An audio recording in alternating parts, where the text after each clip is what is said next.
Esdras. Ezra. Capítulo 3. Quando chegou o 7º mês e os israelitas já estavam nas suas cidades, eles se reuniram de comum acordo em Yel-Shalaim. Jesuá, filho de Jeozadaque, e seus companheiros de sacerdócio, bem como Zorobabal, filho de Sealtiel, e seus irmãos, começaram a construir o altar do Criador de Israel, para que pudessem oferecer nele sacrifícios queimados, conforme está escrito na lei de Masha, conhecido por Moisés, o homem do verdadeiro Criador. Embora estivessem com medo dos povos das terras ao redor, eles construíram o altar no seu lugar original e começaram a oferecer nele sacrifícios queimados a Yahweh, os sacrifícios queimados da manhã e do anoitecer. Celebraram então a festividade das barracas conforme o que está escrito, e ofereceram todos os dias o número determinado de sacrifícios queimados que era exigido para cada dia. Depois ofereceram as ofertas queimadas regulares e as ofertas das luas novas e de todas as festividades sagradas de Yahweh, bem como as trazidas por todos os que espontaneamente faziam ofertas voluntárias a Yahweh. A partir do 1º dia do 7º mês começaram a oferecer sacrifícios queimados a Yahweh, embora o alicerce do templo de Yahweh ainda não tivesse sido lançado.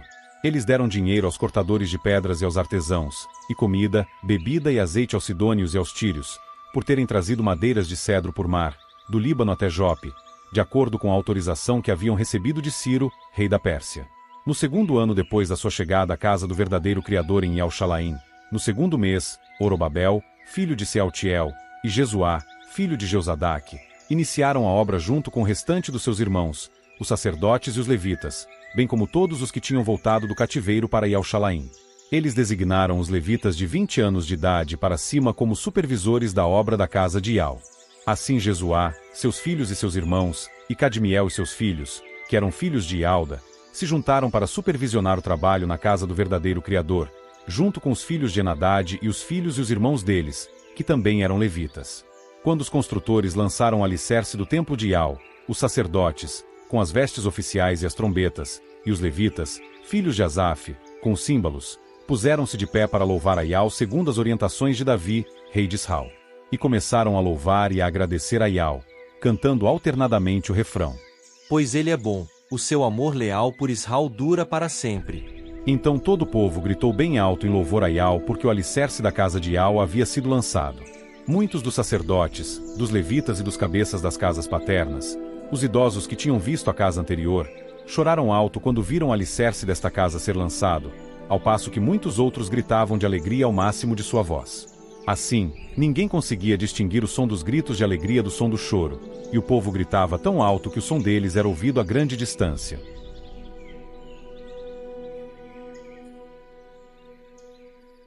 Esdras. Ezra. Capítulo 4.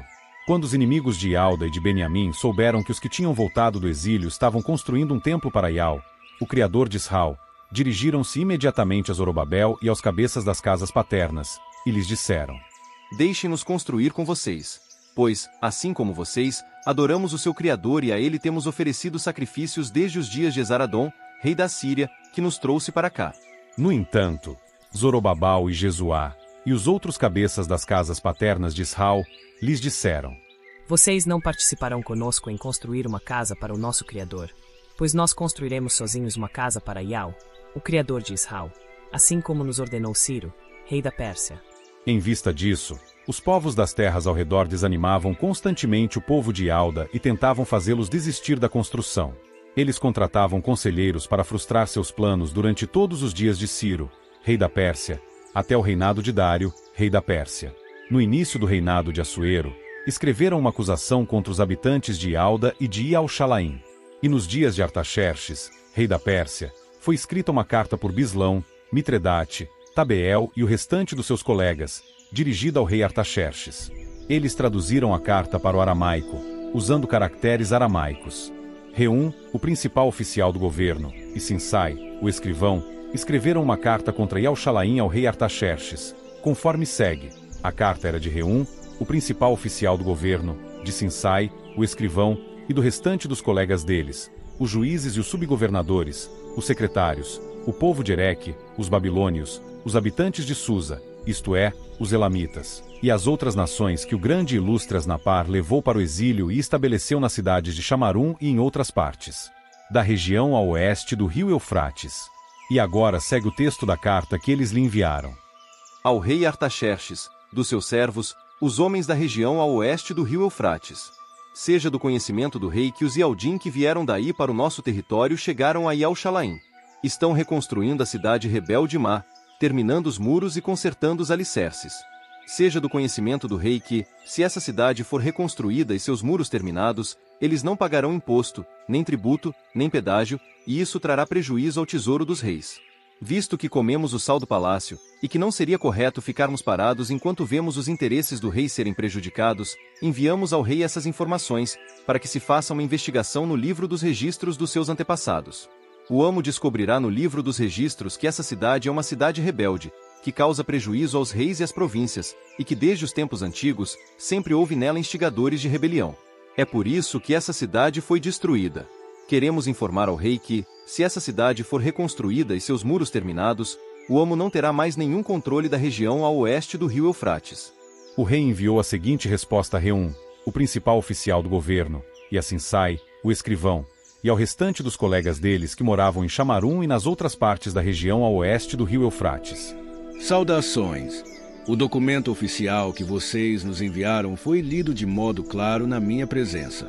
Ordenei que se fizesse uma investigação e descobriu-se que essa cidade já há muito tempo tem se levantado contra os reis, e nela tem havido rebeliões e revoltas.